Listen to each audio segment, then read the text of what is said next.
were the chief of police here, you worked hard on gun control, and then you had violence impact your own family, losing your granddaughter. And help us understand what goes through the mind of people who are in the police, because they are people, men and women. How can we bridge the divide between the police, between neighborhoods, and on behalf of families? Thank you very much, and thank you for the play you put together. But let me just say this, I've only studied this for 50 years. And I think the dilemma that we all run into is that the problem sometimes is so overwhelming, we don't know where to get started. And the most simple answer that I have about our youth is if we train and educate our children and have healthy, educated children, we'll solve most of our problems. The other issue is that we have lost, over the decades, many, many years of activism.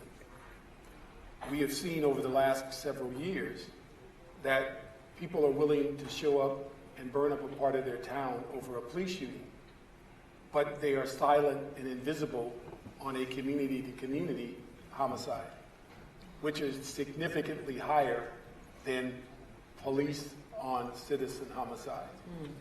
I think the issue of the police, and this has concerned me over the time, is that, and I may be in a generation gap here, but as a police officer all the way up to chief of police, my perception was we hire police officers to do a job. No one expects them to sacrifice themselves, but it was not something that was so overwhelming as you hear today where police officers are saying, I want to go home tonight. No one asked them not to go home.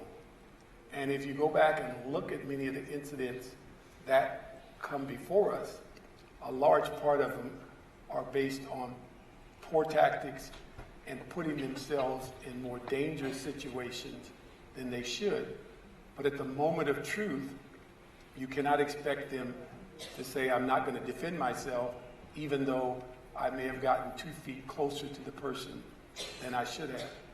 And I think in our community, you hear it all the time, that people want to give their child to the police as opposed to the parents and neighborhoods raising their kids.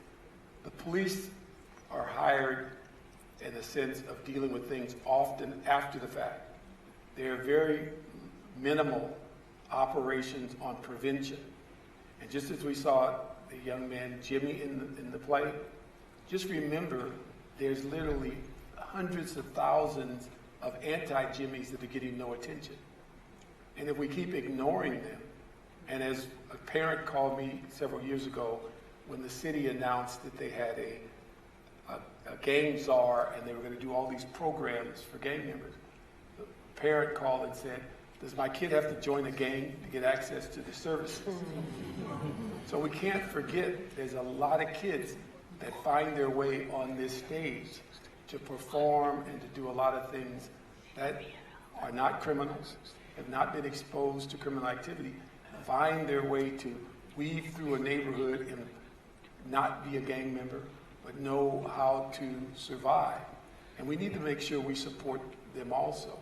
And we need to ensure that if we're not voting, if we're not at the Crenshaw High School parent meeting, if we're not at the things that are important to our kids, we can't just be offended when the most horrible thing comes before us.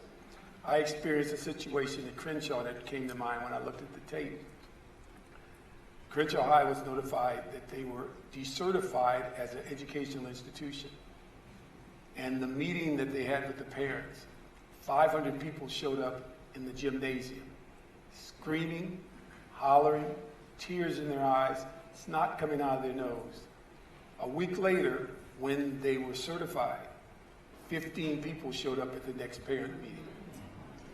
That gives you an indication that we often wait till the problem is too large, or we wait for the most visible symbol of something going wrong, as opposed to taking our time and dealing with incremental steps to make things better. And you're not going to, when you hear people on TV say, how do we make sure this doesn't happen again? That's a problem that's so overwhelming, nobody has the answer for that. But the issue is, how can you take care of put yourself in order, get your house in order, get your block in order, get your neighborhood in order, keep your schools productive, educating your kids. That is a job everyone can participate in. And even if you don't have kids in school, doesn't mean you can't participate in the education of your neighborhood children.